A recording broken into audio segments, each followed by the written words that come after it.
حول ولا قوة إلا بالله العظيم. أعوذ بالله من الشيطان الرجيم. بسم الله الرحمن الرحيم. الحمد لله الذي هدانا لهذا وما كنا لنهتدي لولا أن هدانا الله لقد جاءت رسول ربنا بالحق وسيدنا وشفنا ذنوبنا اللهم صل على محمد وعلى آل محمد وأهل بيت الطيبين الطاهرين المعصومين المهديين وهؤلاء الأنبياء وهؤلاء أما بعد فقد قال المختار بالكتاب المبين وهو صدق الصادق الكاذب. بسم الله الرحمن الرحيم. لا إكراه في الدين. صلوات اللهم صل على محمد وعلى آل محمد. خزان محترم معلوم دارانی امام حضور میں کربلا، زیادہ وقت تک آپ لوگوں کے درمیان میں حاضر ہوگا، مگر انشاءاللہ کوشش یہی رہے گی کہ کچھ پیغام ذہن آگے تک پہنچے. قرآن مجید کی آیت کریمہ لا اکراہ فی الدین، دین میں کوئی بھی جبر نہیں ہے کسی طریقے سے. لا اکراہ فی الدین، دین میں کوئی جبر نہیں ہے جب تک دائرہ اسلام سے باہر ہو، جو دل میں آئے وہ کرو. نہ کوئی روک ہے نہ کوئی ٹوک ہے، کسی طریقے کا کوئی دباؤ نہیں ہے. انسان کو جو بہتر لگے وہ کرے، مگر جیسے ہی دائرہ اسلام کے اندر قدم کو رکھتا ہے تو پھر اختیار وہ نہیں ہے جو دل کہے گا وہ کرے، بلکہ اسلام نے جس سے روکا ہے اس سے رک جاؤ، جس کا حکم دیا ہے اسے کرو. اب عزیز الاسلام نے بتایا پہلے سمجھو، اگر سمجھ میں اسلام آ جائے تو قبول کرو. کوئی جبر کسی طریقے کا نہیں ہے کہ تم یہ سوچو کہ کوئی جبر ہے اسلام میں کہ تم سے زبردستی کہا جا رہا ہے کہ اسلام کو قبول کرو. قرآن کہہ رہا ہے لا اکراہ فی الدین، دین میں کسی طریقے کا کوئی جبر نہیں ہے. پہلے سمجھو کہ دین ہے کیا. جب دین سمجھ میں آ جائے تب دین کو قبول کرو. جب دین سمجھ میں آ جائے کہ دین ہے کیا تب قبول کرو. ذہنوں میں جب سما جائے، دلوں میں اتر جائے کا وہی دین فائدہ پہنچاتا ہے. انسان کہتا ہے ہم نمازیں بھی پڑھ رہے ہیں، ہم قرآن کی تلاوتیں بھی کر رہے ہیں، ہم روزے بھی رکھ رہے ہیں، ہم نے اسلام کو قبول کر لیا. ہم نے اسلام کو قبول کرنے کے بعد ہم نمازیں بھی پڑھنا شروع کر دی، ہم نے روزے رکھے، ہم نے تلاوت قرآن کیا، ہم نے خمس ادا کر رہے ہیں، ہم زکوٰۃ ادا کر رہے ہیں، ہم تمام غریب اور غربا کی مدد بھی کر رہے ہیں. یہ سب کر رہے ہیں مگر ہمیں کوئی فائدہ نظر نہیں آ رہا ہے. یاد رکھو یہ نمازیں جب فائدہ پہنچائیں گی تمہیں، جب اسلام کے ساتھ ساتھ وارث اسلام کو بھی قبول کرو گے. جب تک دل میں محبت اہل بیت نہ ہوگی نہ نماز تمہیں کوئی فائدہ پہنچائے گی، نہ روزہ تمہیں فائدہ پہنچائے گا، نہ زکوٰۃ ادا کرنا تمہارا فائدہ پہنچائے گا، نہ حج کرنا. سب سے پہلے جب اسلام سمجھ میں آئے تو وارث اسلام کو بھی سمجھو. اگر سمجھ میں نہ آیا، خالی اسلام قبول کر لیا، وارث اسلام کو چھوڑ دیا تو پھر فائدہ نہیں ہے. یہ نمازیں پڑھ رہے ہو تو یہ نمازیں نہیں ہے، جسم کی ایک ورزش ہو جائے گی. اس لیے کہا کہ اہل بیت کی محبت ضروری ہے، کیونکہ رسول کے پاس جب لوگوں نے آگے کہا کہ آپ نے اسلام ہم تک پہنچایا ہے، ہم نے اسلام کو قبول کیا، ہم چاہتے ہیں کچھ اجرت دیں آپ کو. آپ چاہیں تو خزانہ لے لیجئے، آپ چاہیں تو جو کہیں گے ہم دینے کے لیے آمادہ ہیں. آپ کہیں تو ہم اپنے گھر کی بیٹیاں دینے کے لیے آمادہ ہیں، آپ کھا کر کے رشتے کے لیے. مگر عزیز تاریخ کہتی ہے جبرائیل نے آگے کہا اللہ کے حبیب ان سے کہہ دو کہ قل لا اسألکم علیہ اجرا الا المودۃ فی القربى. اگر اجر رسالت ادا کرنا ہے تو میرے قربا سے مودت اختیار کرو. عزیز محبت نہیں مانگی ہے، قرآن ہے، آیت قرآن کی ہے کہ قل لا اسألکم علیہ اجرا الا المودۃ فی القربى. محبت نہیں، مودت مانگی ہے. مانگی کس کی ہے؟ تو قربا کی مبدت مانگی ہے۔ قرآن کی آیت کریمہ ہے، اٹھا کے دیکھیے کیا کہا، اگر اجر رسالت ادا کرنا ہے تو میرے قربا سے مبدت اختیار کرو۔ لوگ یہ سوچے کہ محبت مانگی ہے، محبت نہیں، مبدت مانگی ہے۔ محبت اور ہوتی ہے، مبدت اور ہوتی ہے۔ جہاں محبت قربان ہو جائے اسے مبدت کہتے ہیں۔ جو محبت کو بھی قربان کرتے اسے، اب مثال دے دوں تاکہ ذہنوں میں بات پہنچ جائے کہ محبت کیا ہے۔ کہ محبت کا تقاضا یہ ہے کہ جب کسی سے محبت ہے وہ آ جائے تو ہم اپنے پہلو سے بٹھا لیتے ہیں، ہم اسے بلانے کے بعد اپنے پہلو برابر میں بٹھاتے ہیں، یہ ہمیں محبت، اس لیے ہم نے اسے بلایا اور اپنے پاس بٹھا دیا۔ کہا ہمیں محبت تھی اس لیے ہم نے اپنے قریب اسے چاہا کہ ہمارے قریب رہے۔ کہا مبدت کیا ہے؟ کہا مبدت وہاں جہاں محبت قربان ہو جائے۔ کہا مبدت کا تقاضا کیا ہے؟ کہا جس سے مبدت ہو وہ آئے تو اپنی جگہ چھوڑ کے اسے بٹھا دینے کا نام ہے مبدت، اپنے برابر میں بٹھانے کا نام ہے محبت، اپنی جگہ پر بٹھانے کا نام ہے مبدت۔ کہا یہاں کیا مانگی ہے؟ قربا کی مبدت مانگی ہے۔ کہا قربا سے مراد کون ہے؟ کس کی مبدت مانگی ہے؟ کون ہے قربا سے مراد؟ کہا قرآن ہی بتائے گا کہ قربا سے مراد کون ہے۔ تاریخ کے گوشوں سے قرآن سے ہمیں پتہ چلے کہ مبدت مانگی ہے قربا کی، تو قربا سے مراد کون ہے؟ کہا تاریخ سے جب دیکھا تو تاریخ نے بتایا کہ جب خیبر فتح ہوئی تو خیبر کے راستے میں جو ایک جاگیر پڑتی جس کو ہم کہتے ہیں باغ فدق، فدق ایک جاگیر ہے، 7 باغات ہیں اس کے اندر، بہت بڑی جاگیر ہے۔ کہ جب خیبر فتح ہوا تو یہودیوں نے اس کو تحریک میں لکھ کے رسول کی خدمت میں لے کے آئے۔ رسول نے کہا کہ ہم تحفے میں آپ کو دینا چاہتے ہیں یہ جاگیر، آپ تحفہ ہمارا قبول کریں۔ جیسے ہی رسول نے اپنے ہاتھوں میں لیا اس کاغذ کو جس پہ تحریک لکھی گئی، کہا مولا کائنات نے اپنے ہاتھوں سے لکھا تھا۔ کہ جب لکھا تو رسول کی خدمت میں آیا کہ توبہ قبول کر لیا، اپنے ہاتھ میں جیسے لیا فوراً جبرائیل آ گئے اور جبرائیل نے آ کے کہا اللہ کے حبیب یہ تحفہ جو آپ کو ملا ہے آپ کو تحفہ دے دیجیے۔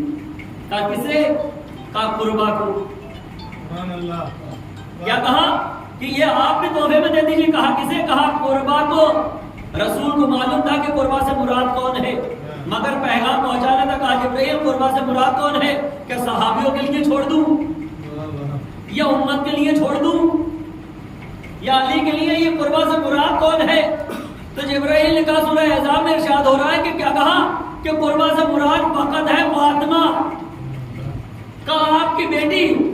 کہا قربا سے مراد کون ہے؟ کہا فقط آپ کی بیٹی قربا سے مراد ہے کہ فقط آپ کی بیٹی، اپنی بیٹی کو یہ بات تحفے میں دے دیجئے۔ اب عزیزو سمجھ میں آ گیا کہ قربا سے مراد ہے فقط شہزادی کونین۔ اب یہاں پہ کہا گیا کہ کُلّا أَسْأَلُكُمْ عَلَيْهِ أَجْرًا إِلَّا الْمَوَدَّةَ بِالْقُرْبَى، اجر رسالت ادا کرنا ہے تو میرے قربا سے محبت اختیار کرو۔ اب علی کی محبت نہیں بلکہ یہ دیکھا جائے گا جس سے بنت رسول راضی ہے وہ اجر رسالت ادا کر رہا، جس سے ناراض ہے وہ اجر رسالت ادا کر رہا۔ سلوات پڑھے بابا۔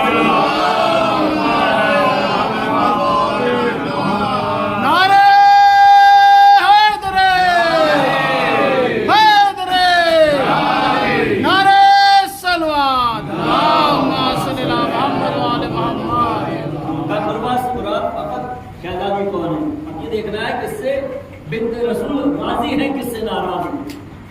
جس سے راضی ہے وہ اجر رسالت ادا کرنا ہے، جس سے ناراض ہے وہ اجر رسالت ادا نہیں کرنا۔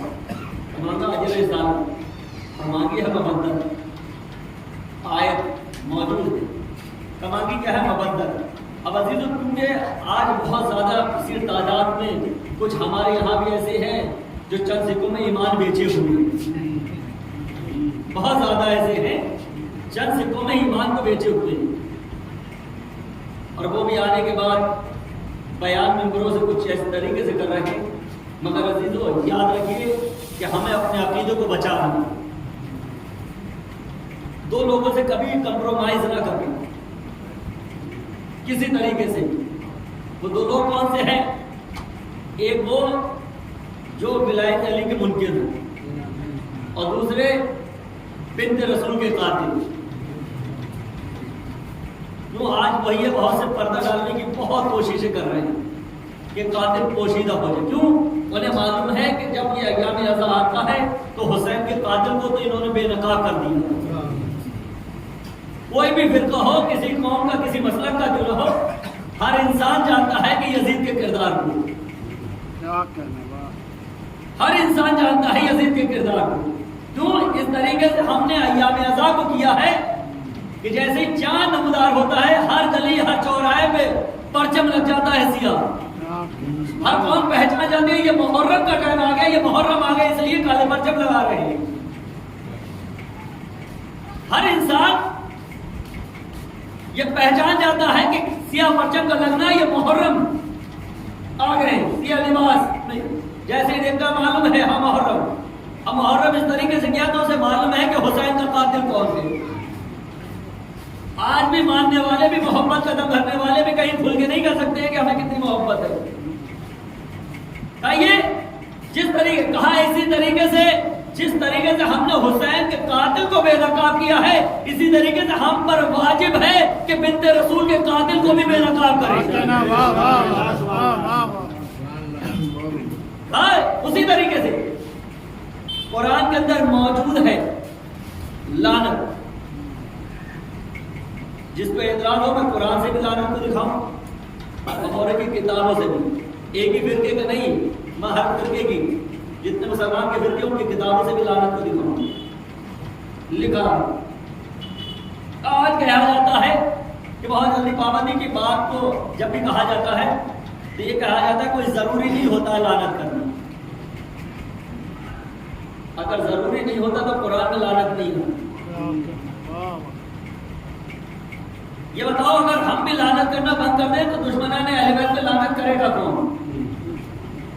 پھر یہ بتاؤ کون لعنت کرے گا اگر ہم نہ کریں؟ کہ کہا جاتا ہے کہ لعنت نہ کرو، ہم تو یہ کہہ رہے ہیں کہ ٹھیک ہے ذرا موبائل اٹھاؤ. چاہے ہماری کتابوں سے اٹھاؤ یا دوسرے کی کتابوں سے اٹھاؤ، موبائل اٹھاؤ. انہوں نے کہا ہم لعنت نہیں کرتے، تم لعنت کرتے ہو. ہم نے کہا اس بات کا اعتراض ہے تو ہم موبائل اٹھاتے، ہماری کتابوں سے نہ اٹھاؤ، اپنی کتابوں سے اٹھاؤ. صحیح بخاری کے اندر بھی موبائلہ لکھا ہوا ہے. کیوں موبائلہ ہے کیا؟ کیوں طیبایا موبائلہ؟ ذرا ہمیں پڑھ کے بتائیے. کیا لکھا ہوا ہے کہ موبائلہ میں طیبایا جب وہ رسول کو رسول نہیں مان رہے تھے. جب رسول کو رسول نہیں مان رہے تو کہا کہ تم اپنے نفسوں کو لاؤ، ہم اپنے نفسوں کو لائیں. تم اپنی عورتوں کو لاؤ، ہم اپنی عورتوں کو لائیں. تم اپنے بیٹوں کو لاؤ، ہم اپنے بیٹوں کو. کیا یہ تو طیبایا کہ اپنے اپنے صلوات پڑھیے بابا سے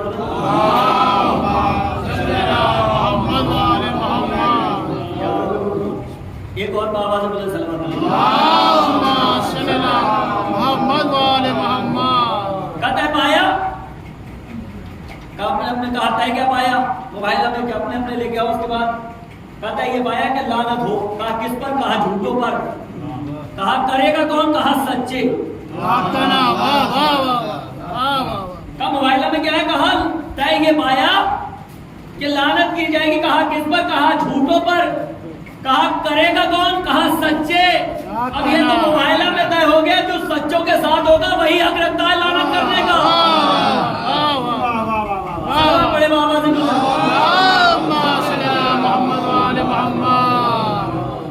پایا، کہاں طے پایا کہ لعنت کی جائے گی.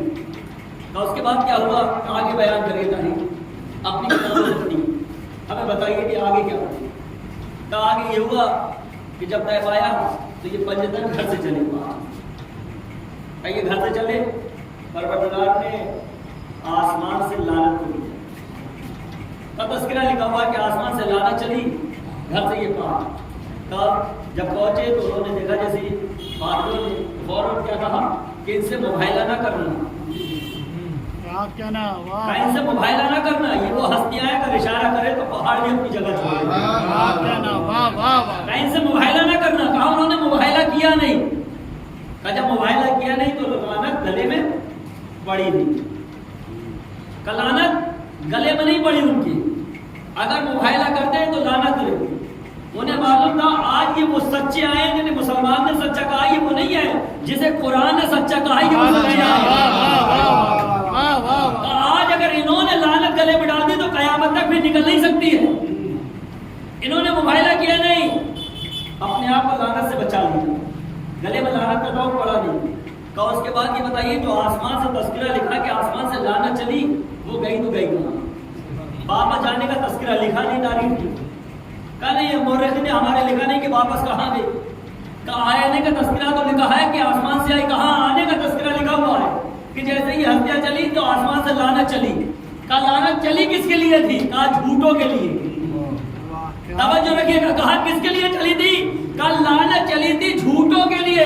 کہا انہوں نے مباہلہ کیا نہیں, ان کے گلے میں پڑی نہیں, تو جھوٹوں والی لعنت گئی. کہا پتہ نہیں, ہمارے مورخ نے لکھا نہیں. ہم نے کہا ہمارے مورخ نے بتایا, ہم بتاتے ہیں کہاں گئی. کہا کہاں گئی؟ کہا دربار میں بنت رسول حق مانگنے نہیں گئی تھی, مباہلہ والی لعنت حقدار تک.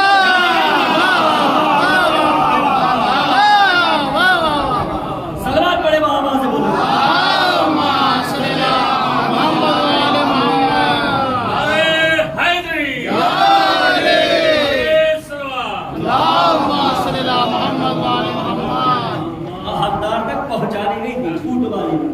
اب سچوں نے ڈالی ہے, کوئی چاہے کہ گلے سے نکال دے تو نکل نہیں سکتی ہے.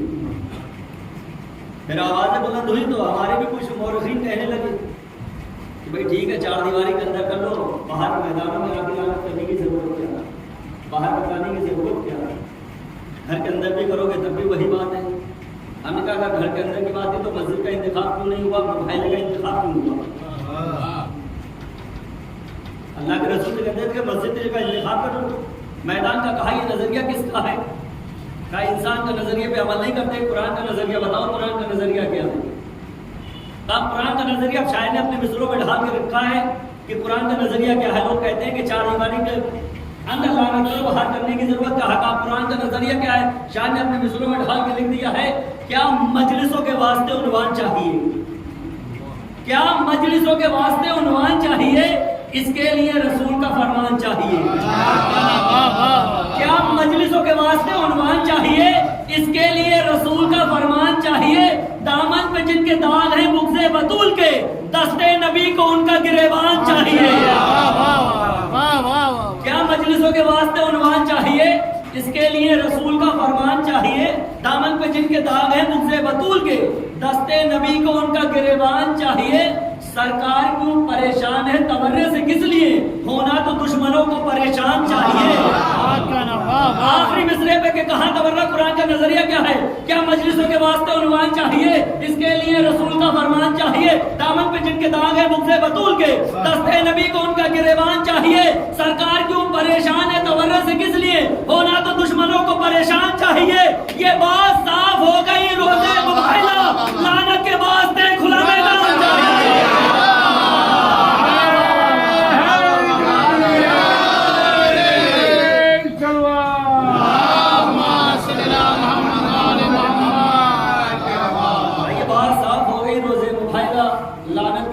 کھلا میدان چاہیے. پھر چار دیواری میں کرنے کی ضرورت کیا, کیوں بتاتے ہیں چار دیواری میں؟ بھائی فتوے تو بہت اٹھاتے ہیں, یہ خاموش بڑا رہتے ہیں مفتی, مگر جیسے ہی چاند محرم کا نمودار ہوتا ہے بدعت کے فتوے آنا شروع ہو جاتے ہیں, بدعت کے فتوے آتے ہیں. کہ ہٹ کے نہیں ہے, جس کو سوال ہو وہ کرے, جواب دینے کے لیے آمادہ. کسی تاریخ سے ہٹ کے کوئی بات نہیں ہے, قرآن اور تاریخ کے متعلق ہوگی.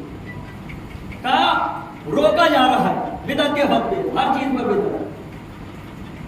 اگر فرش ازا بچھائی تو کہا بدعت ہے. ایک جواب دیا, دوسرے کے لیے بدعت کا فتویٰ آنا شروع ہو گیا. کہا فرش ازا. اور ہم نے بھی کہہ دیا کہ جس کی زبان پہ محمد کا کلمہ ہے ضروری لازمی ہے فرش ازا پر آئے. جس کی زبان پر محمد کا کلمہ ہے ضروری لازمی ہے کہ وہ فرش ازا پر آئے. اور کہنے لگے یہ ضروری لازمی کیوں ہے, محمد کا کلمہ پڑھ رہے ہیں. ہم نے قرآن کو اگر سمجھا ہوتا تو سوال پیدا نہ ہوتا. کہا قرآن کو سمجھا ہوتا تو یہ سوال پیدا ہی نہیں ہوتا. کہا فرش ازا پر ضروری لازمی ہے, جس کی زبان پر محمد کا کلمہ ہے ضروری لازمی ہے کہ وہ فرش ازا پر آئے. کہا کیوں ضروری ہے؟ ہم نے کہا قرآن کا سورہ ابراہیم, قرآن کے سورہ ابراہیم کو اٹھاؤ. جب جناب ابراہیم کو نمرود نے آگ میں پھینکا تو پرندے نے اپنی چونچ میں پانی کا قطرہ لیا، آگ کی طرف روانہ ہوا۔ قرآن کے اندر موجود ہے سورہ ابراہیم کے، جیسے ہی روانہ ہوا پرندوں نے روکا، کہاں جا رہا ہے؟ آگ لگی ہوئی، پانی کا قطرہ نہ، تیرے ایک قطرے سے آگ بجھ جائے گی؟ نہیں بجھ گی۔ کہا تو جائے گا چل کے مر جائے گا، سالوں کی لکڑیاں جمع ہیں، میلوں کی آگ لگی ہوئی ہے، تو جائے گا چل کے مر جائے گا۔ پرندے نے کہا مجھے معلوم ہے میرے قطرے سے آگ بجھے گی نہیں، میں جاؤں گا جل کے مر جاؤں گا۔ تو کہا جب مجھے معلوم ہے آگ بجھے گی نہیں، جا کے جل کے مر جائے گا تو کیوں جائے گا؟ کہا جاؤں گا ضرور۔ پرندے نے کیا کہا؟ جاؤں گا ضرور۔ پرندوں نے کہا یہ بتا تجھے معلوم ہے آگ بجھے گی نہیں، تو جائے گا جل کے مر جائے گا، مگر جائے گا ضرور، تو جا کے بتانا کیا چاہتا ہے؟ اب جواب سنیے، قرآن کے اندر موجود ہے پرندے کا جواب۔ پرندے نے کہا مجھے معلوم ہے میں جل کے مر جاؤں گا، میرے قطرے سے آگ بجھے گی نہیں، مگر یہ قطرہ میں آگ میں ڈال کر اللہ کو گواہ بناؤں گا، پروردگار گواہ رہنا میرا تعلق ابراہیم نبی سے ہے، نمرود سے نہیں ہے۔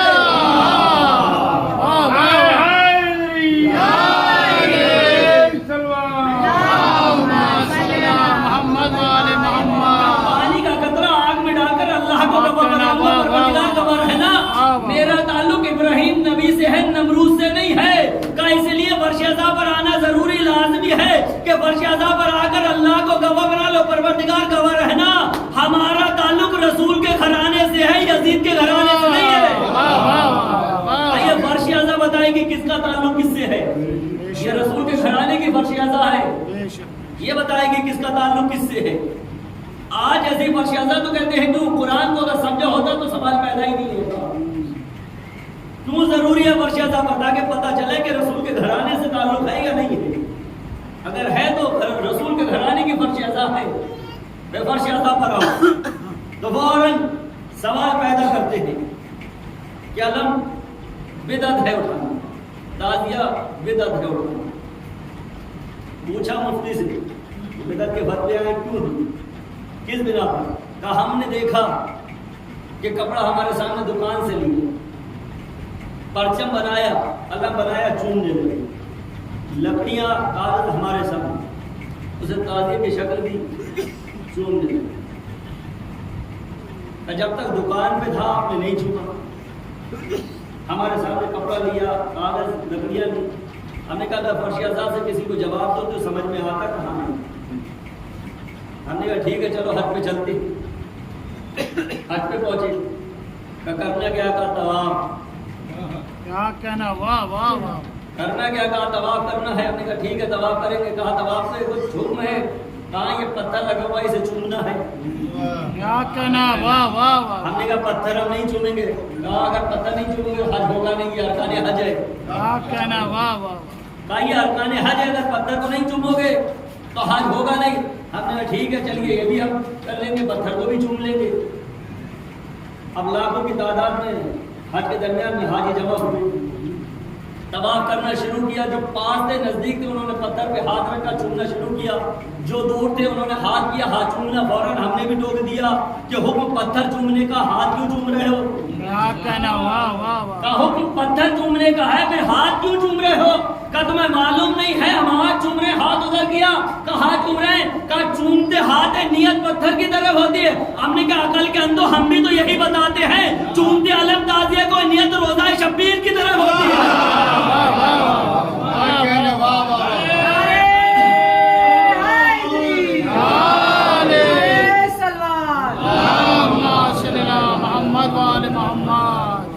جب نعرہ حیدری لگے تو اس میں چاہے بچہ ہو چاہے بزرگ ہو، نعرہ حیدری،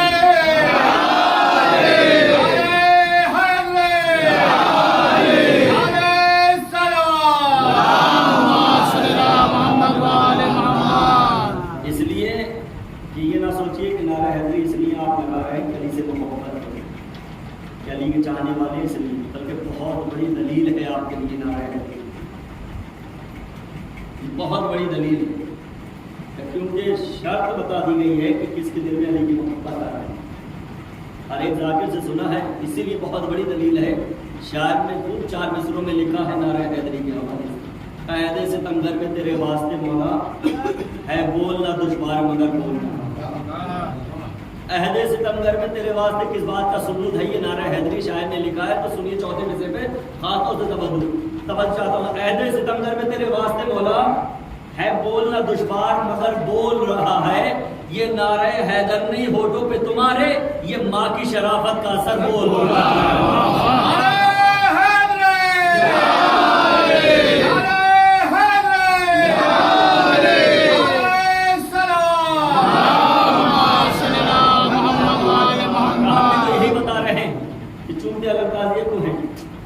یہ در رکھا ہے اللہ نے کہ انسانوں کے لیے در رکھا، انسانوں کے لیے یہ در سب سے بڑا در رکھا، کیونکہ اللہ نے اپنے در پہ بلایا تو کہہ دیا کہ مسلمان آئے، مگر یہ در وہ ہے جس نے کہا کہ انسان آئے.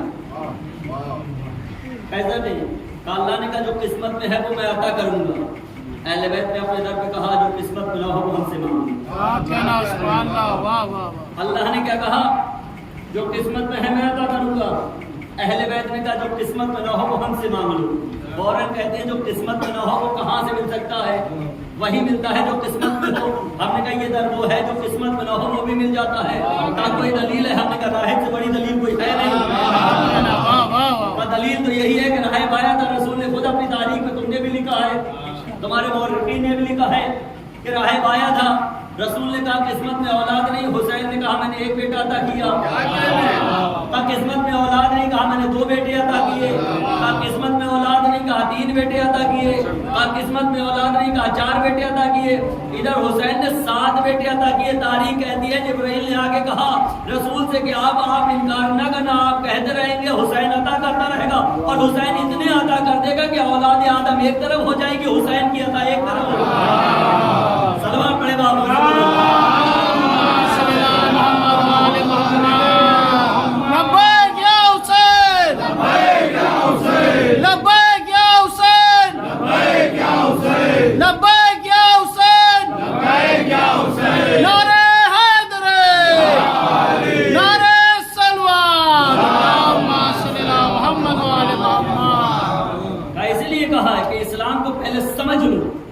جب اسلام تمہارے سمجھ میں آ جائے تب قبول کرو.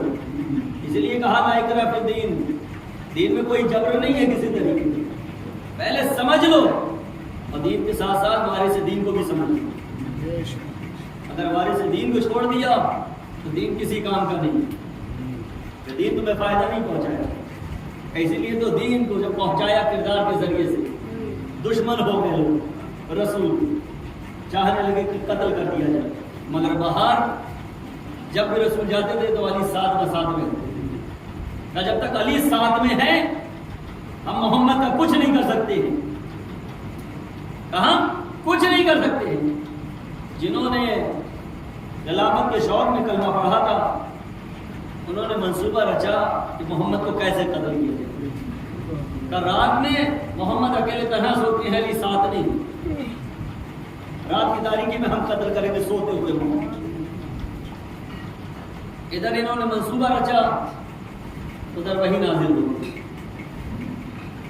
ہجرت. کیا کہا کہ ہجرت بستر پر کسے علی.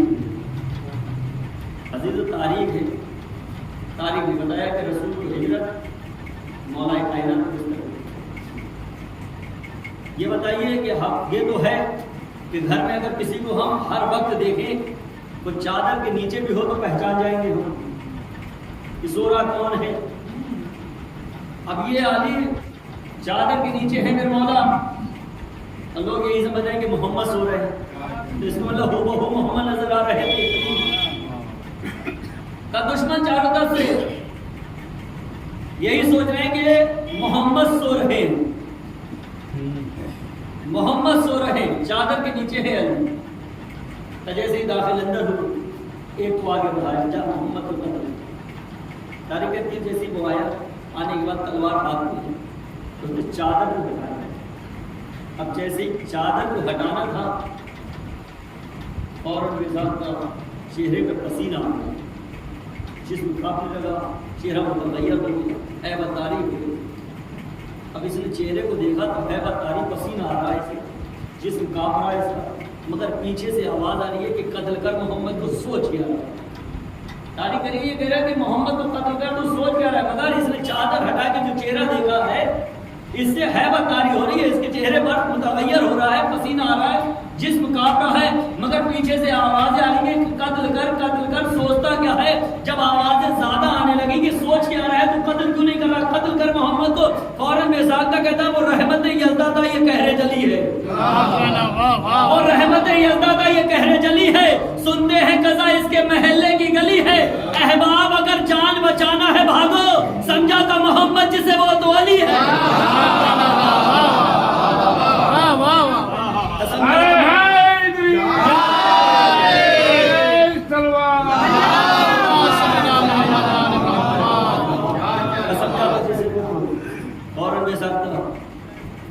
جیسے کہا پیچھے سے آواز ہے کہ بھاگنا تو کام ہے، اپنا بھاگ تو جائے، مگر یہ بتاؤ کہاں بھاگ کے جانا، کوئی جگہ ایسی ہے جہاں علی نہ ہو؟ کیا کوئی جگہ ہے؟ سب ایک دوسرے کا چہرہ دیکھ رہے تھے، مگر ہمارے مورخ نے بتا دیا کہ کہاں علی نہ ملیں گے۔ کعبہ گواہ ہے دوش پیغمبر پہ ہے، کعبہ گواہ ہے دوش پیغمبر پہ ہے علی، ہجرت کی شب رسول کے بستر پہ ہے علی، کعبہ گواہ ہے دوش پیغمبر پہ ہے علی، ہجرت کی شب رسول کے بستر پہ ہے علی، ہر جہاں علی ملیں گے نہ دامن بچائیے، بچنا علی سے ہے تو جہنم میں جائیے۔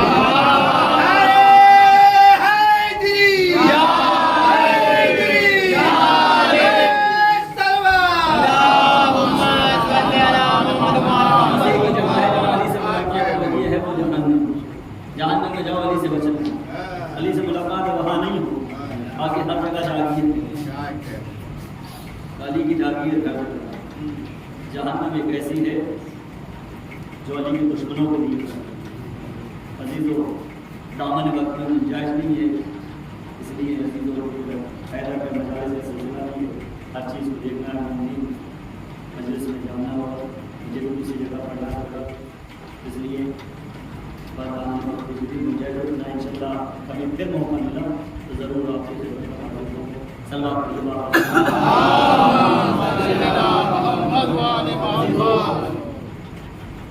علی نے ہر نبی کی ذمہ ہے، مگر یہ درد و درد تھا، یہاں کا کوئی پیاس آ گیا وہ پایا،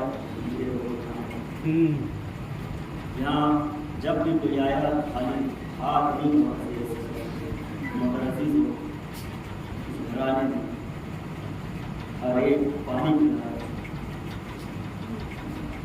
ہر بھوکے کو کھانا کھلانا، اسی گھر پہ کیا کیا ظلم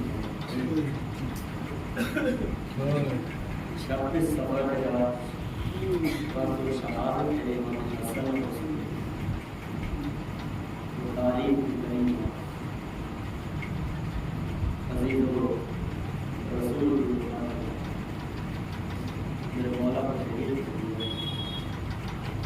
عزیز وہ بھی آیا کہ جب وہ باز آئے جنت سے امام حسن کی سب امام حسین کی سکھ شہزادی نے یہ کہا تھا کہ اور یہ خراب ہو رہی جب سے میں نے لباسوں کو دیکھا، جب سے میں نے لباسوں کو دیکھا ہے کہ ایک بیٹے کے لیے سب ایک بڑا بے چینی ہے، کیا بات ہے کیوں ایسا ہے؟ تو رسول کا بیٹی کیوں پریشان ہے، کیا بات ہے؟ جب سے لباس آئے ہیں بچوں کی عجیب ہے، رسول نے کہا حسن کے لیے سبزی سے بھی آیا کہ زہر دے کے شہید، حسین کے لیے بھی سرخ آیا کہ کربلا کے میدان میں عزیز کو وقت بھی آ گیا کہ عزیز جیسے ہی امام حسن کو زہر دیا گیا، عزیز امام حسن کو جب زہر دیا گیا، زہر فکر بڑی عزیزہ بھی کبھی میرے مولا سین خانہ میں آ جاتے تھے، کبھی گجرے میں، کبھی سین خانہ میں زہر کا اثر بڑھنا شروع ہو گیا تو میں پرواز سے کہا میرے لال قاسم کو بولا، اور قاسم کو میری بہن زینب کے پاس ملے، عزیزوں میں پرواز نے کہا قاسم ابھی بہت چھوٹا ہے، کیا جا کر کہے گا، کیا کہنے کی ضرورت نہیں ہے، میرے لال کو میرے قریب بلاؤ، آستین الٹ دو، گریبان چاہ کر دو، سر پہ گردوں کو باہر ڈال دو اور روانہ کر دو، جب میری بہن اس حال میں قاسم کو دیکھے گی پتہ چل جائے گا۔ عزیز یہی ہوا کہ آستینوں کو الٹ دیا، گریبان چاک کیا، سر میں غربوں کو باہر ڈالی، عزیز قاسم کو روانہ کیا ام فرمانی، عزیز قاسم چلے جناب زینب کے دروازے پہ پہنچے، دب الباب کیا، جناب زینب نے جیسے ہی دروازے کو کھولا قاسم کو اس حال میں دیکھا، زینب نے بڑا کے کہا اے پالنے والے میرے بھیا کی خیر، مولا کو غم نہ دے امام مظلوم ہے۔ حضرت قاسم کو جناب زینب نے پکڑا کہ چلی، ادھر ایسی شدت زیادہ بڑھ گئی، عزیز و زہر کا اثر زیادہ بڑھ گیا، ام فروت کا دشت لے کر آؤ، ام فروت دشت لے کر آؤ، عزیز ایک ایسی خون الٹی ہوئی کہ جگر کے 72 ٹکڑے دشت میں آ گئے، عزیز اور راوی لکھتا ام فروت نے ہاتھ کو بڑھایا تاکہ جگر کے ٹکڑوں کو جمع کیا جائے، عزیز زینب نے دروازے پہ آ کے کہا بھابی جان آپ نہ اٹھائیے بھائی کے جگر کے ٹکڑے، یہ بہن خود اٹھائے۔ مولا کوئی سمنا دے سوائے مظلوم ہے، بہن خود اپنے ہاتھوں سے بھائی کے جگر کے ٹکڑوں کو اٹھائے، جناب زینب آگے بڑی دشت سے 72 ٹکڑوں کو جگر کے اٹھائے، عزیزوں وقت دیا گیا، روح برباد ہو گئی، غسل و کفن دیا گیا، عزیزوں ہمارے یہاں سے جب بھی جنازہ جاتا تو واپس گھر پہ نہیں آتا، مگر آئے میرے امام حسن کا لاشا، گھر سے گیا تو واپس گھر میں آیا، مگر عزیزوں کیفیت ایسی تھی، جب گھر سے گیا تھا کفن سفید تھا، جب واپس آیا ہے تو خون میں آلودہ، جنازے میں تیر تھے، راوی نے کہا جنازے کو رکھا گیا، ایک زند زینب بیٹھ گئی، ایک زند حسین بیٹھے، پہلا تیر حسن کے جنازے سے زینب نے نکالا، دوسرا حسین نے نکالا، جنازے سے ایک تیر جناب زینب نکالتی تھی، ایک تیر حسین نکالتے تھے، کوئی زینب کے دل سے پوچھے ایک بھائی کے جنازے سے تیروں کو نکالا، ایک بھائی کا گلا کٹتے ہوئے دیکھا، آج زینب نے کس طریقے سے یہ منظر دیکھ، عزیز مولا کوئی غم نہ دے سوائے مظلوم کربلا کے، تیروں کو نکالا ہے، امام حسن کے جنازے سے جب تیر نکالے، راوی لکھتا ہے کہ 72 تیر تھے، امام حسن کے جنازے سے نکالا، عزیز لکھا ہے کہ امام حسن اور حسین کے جنازے میں کوئی زیادہ فرق نہ تھا، حسن کے جنازے میں تیر تھے، حسین کا جنازہ تیروں پر معلق تھا، آئے حسین کا جب خنجر گلے پہ چلا، زینب دیکھ رہی تھی، شمر کا خنجر تھا، زینب نے کس طریقے سے کربلا کے میدان میں آئیے منظر دیکھا، اے شمر کا خنجر چلا حسین،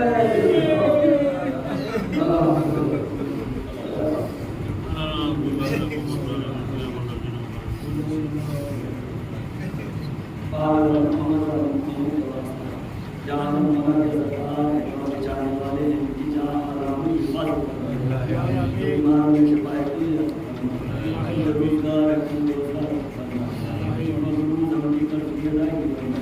ہمارے نئے سیکرٹری جو بے اولاد ہیں انہیں اولاد انسان اپنی کی اور اپنا کا سایہ ہمارے سر پر قائم رہے، روزہ مقدسہ کی حفاظت کرنا، پرچم اسلام کو سر بلند کیا، دشمنان اسلام کو نابود کرنا، بعد والے ہمارے آپ کے بڑے سے بڑے آپ کے ان کا سارا ایک مرتبہ سے ہم حضرت ابن مکی نے